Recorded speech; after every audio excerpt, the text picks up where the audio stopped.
Assalamualaikum warahmatullahi wabarakatuh. Selamat pagi, tetap semangat untuk kita semua. Eh, Video ini adalah video lanjutan ya untuk menjelaskan bahwa dari sisi arkeologi, zaman manusia beraksara itu dibagi menjadi dua. Zaman manusia beraksara itu dibagi menjadi dua. Satu zaman batu dan yang kedua adalah zaman logam. Zaman batu itu dibagi menjadi empat. 1, 2, 3, 4. Pengertiannya litikum itu batu, paleo itu tua, meso tengah, baru muda, mega itu besar. Ya, neo itu baru atau muda, mega itu besar. Nah, ciri alatnya kalau paleo itu alat-alatnya berbentuk kasar. Meso atau tengah itu mulai halus. Neo atau baru itu berbentuk sempurna, lebih modern. Sementara mega itu menggunakan alat yang berukuran besar dan halus. Contohnya ini. Zaman Paleolitikum. Inilah yang disebut dengan kapak berimbas. Kapak berimbas bentuknya masih ya acak-acakan ya begitu ya. Kemudian tulang dan tanduk seperti ini ya. Dilincipi ngono tok. Itu paleo, artinya batu tua atau peralatan yang tua begitu. Yang berikutnya adalah zaman Mesolitikum. Ini adalah ciri-ciri atau bisa dikatakan sebagai ciri khas begitu ya dari zaman Meso. Meso itu artinya batu tengah ya.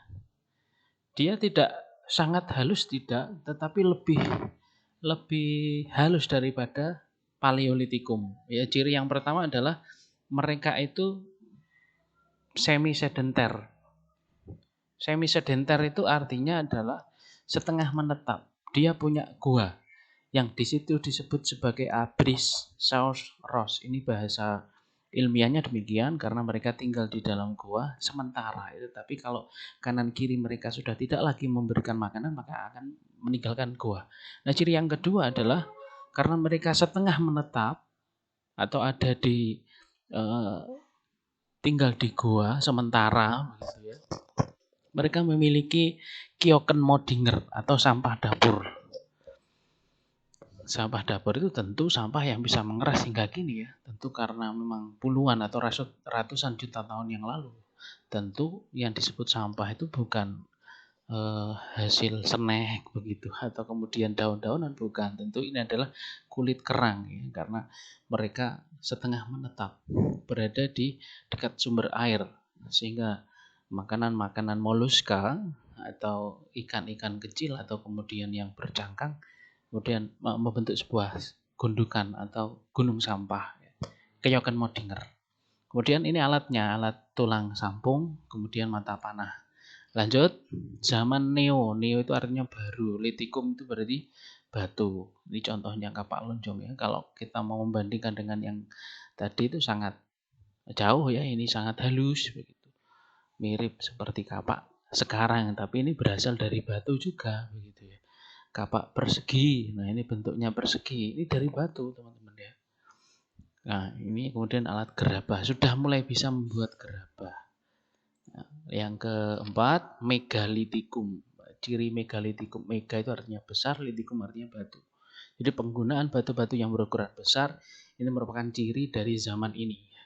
Contoh yang pertama adalah punden berundak. Tumpukan batu atau kalau dalam bahasa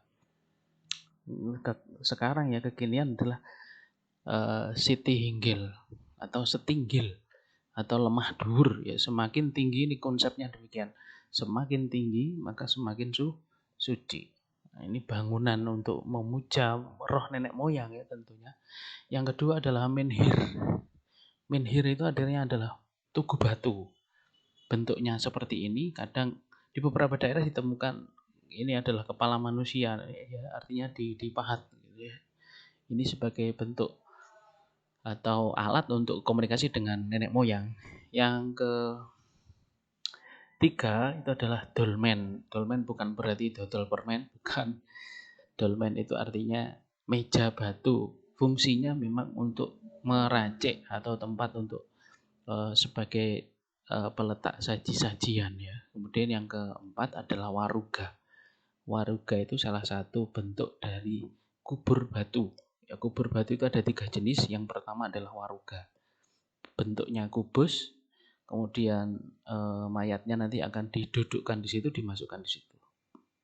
Ya, ini warugal. Zaman logam ada banyak. Contohnya ini adalah kapak corong, ini adalah candrasa.